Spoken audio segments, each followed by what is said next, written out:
Martha's Vineyard, their great fire, August 11th, 1883. It proceeded to burn down all of Main Street from Nye's paint shop to the Mansion House and beyond, on both sides of the street, and flying, burning shingles also started 2 isolated fires on William Street. There's some actual photographs. And we're getting to the end here. Seattle, June 6, 1889. Over 32 city blocks burned in Seattle. 5,000 jobs were lost in the business district. The fire destroyed nearly the entire business district, all the railroad terminals, and all but 4 of the wharves were lost. Back to Charleston again. Hey, you've had all those fires, Charleston? Here's an earthquake for you. 1886, August 31st, 9:50 p.m. It was devastated because this was preceded by a major hurricane in 1885. So Charleston not only was wiped out from fires, but they would get hit with hurricanes from time to time, and they got hit dead on in 1885. So they're shaking off the dust of a 20-year depression, $6 to $8 million worth of damage in 1886 dollars, 2,000 buildings gone, 60 to 110 people dead. Major damage occurred as far away due to this earthquake as 60 miles on Tybee Island in Georgia. Structural damage was reported several hundred miles away in Ohio, Alabama, Kentucky, West Virginia, and Virginia. And it was felt in Boston, Cuba, and Bermuda. They estimated this thing to be between 6.6 and 7.3 on the Richter scale. Of course, it was the fire that killed people. And I'm going to close with this one. The Great Roxbury Fire. The Boston Bean Eaters in 1894 were playing the Baltimore Orioles. Good ball team. Huey Jennings, Ned Hanlon, tough John McGraw, a tough little firecracker. Well, McGraw comes up spikes high and starts a fight with the Bean Eaters' Tommy Tucker in the 3rd inning of a game in May 1894. This is at the old South End grounds too, and you can see it with this magnificent edifice here. Well, they're about to slug it out when all of a sudden somebody else firing. They look out to the right field stands, and the stands are on fire.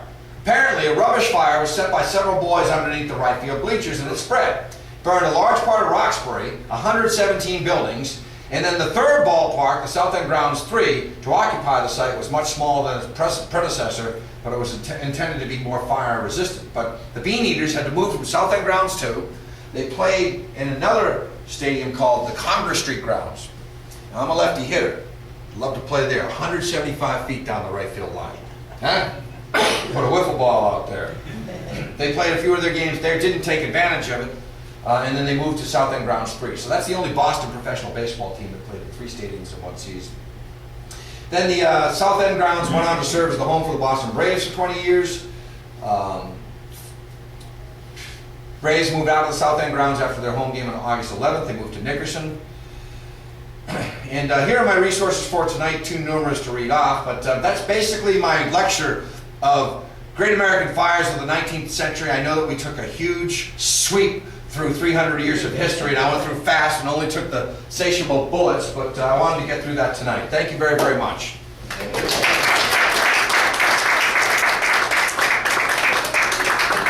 Questions? Any questions, comments? Yes, Patrick. I read a book last year. I think it might have been, the title might have been The Exchange Artist. It was about a fellow, I think his name was Dexter. He was a young man in the early 19th century, like when Jefferson was president. He started this exchange building called the Coffee House, and it wound up going like 7 stories, which everybody thought was freakish in Boston 200 years ago, but he played fast and loose with like exchange notes that banks issued from like far off in Detroit and all that. Eventually he had to hightail it out of town before he got arrested, and the thing lingered on for 7 or 8 years before it finally caught fire and burned 1818 or so. Did you ever come across that story? That's a new one. That's a good one. Wow. And Wow. I think everybody was saying essentially, oh, good riddance. It was just like the Tower of Babel. A lot of people were comparing it to that. So it was urged on, wink, wink, one of those fires, huh? Well, no one ever came up with a rock-solid confirmation of what the cause was.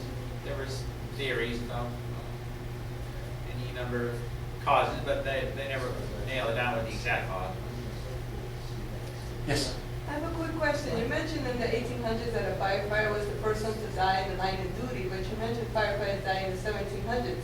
So were they not killed in the line of duty too? How did, I don't understand the difference between the two. I think the first official paid fire company, I'll have to look at my notes, but the people were killed fighting fires as opposed to people who were actually hired by the city to fight the fires. So perhaps that was lost. People certainly died throughout 300 years fighting fires. They all didn't get that lucky, but he was the first, it's the first firefighter, probably for that city, I should have said, to die in the line of duty. I forget what city, was that Detroit that I was talking about? I don't remember. I know in the 1800s. Yeah. We're talking about 20th century fires, and I haven't gotten there yet, but there were some great fires. Salem, 1914 was a great fire on Nantasket Beach. I'm not sure, what's the history, Herb, of Weymouth's fires, if you could think of some great fires. Taken for a call strike. Sorry. But does anybody know any history of Weymouth fires? Well, no, there was a big fire there was a big fire in Hanover. When was that? Where is it? No, when is that? When was that? It was in the I don't know, maybe around 1885, somewhere. Really? in there. 1885? Okay, that's a new one. Because it was one of my ancestors, it was my grandfather's sister. It was over there Broadway in Hanover, there's a news store there. And she was up tending to a sick child. And she saw across the street in the I guess it was like a general goods store, she saw a flame. And so she called her husband and they got everybody out and they had the bucket brigade and everything else.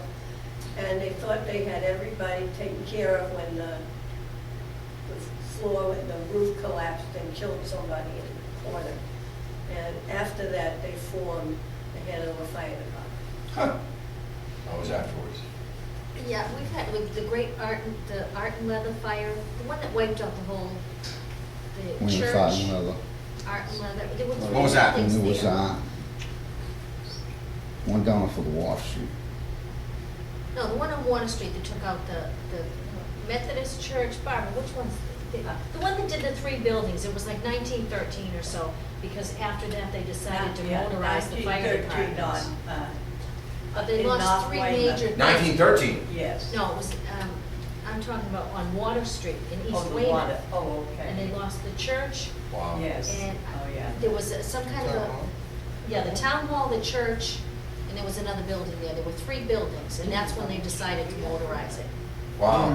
I know the story that from Brent Rock Fire of April that I keep going back to, but that's hit Marshfield, April 21st, 1941. A fisherman coming in from sea. The smoke could be seen from Provincetown, could be seen from Nantucket. Coming in to sea, he thinks Boston's on fire. Then he says, no, it's Situate, as he gets closer. Then he says, no, it's Marshfield. And then he actually sees his house on fire. Froze both. So, it's, the only thing we can stress is fire safety and people being careful. And I'm a candle nut, and that's not good. Well, thank you very much. I appreciate your time. Thank you.